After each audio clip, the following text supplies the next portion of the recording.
আমার গবের বান্ধবী যখন স্কুল টিচার হয়। যাক, অবশেষে টিচার তো হতে পেরেছি। যাই, নিয়ে নি ক্লাসটা।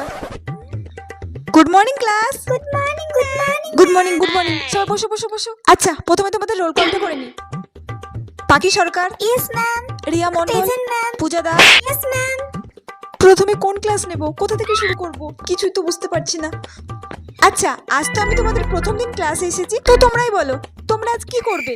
পড়াশোনা করবে নাকি গল্প করবে? তোমরা যেটা বলবে সেটাই করাবো আমি আজ। ম্যাম তাহলে অঙ্ক করা। অঙ্ক? ইস, অঙ্কিত তো আমি একদমই কাঁচা। কি করব? আমি তখন কিছুই পারবো না।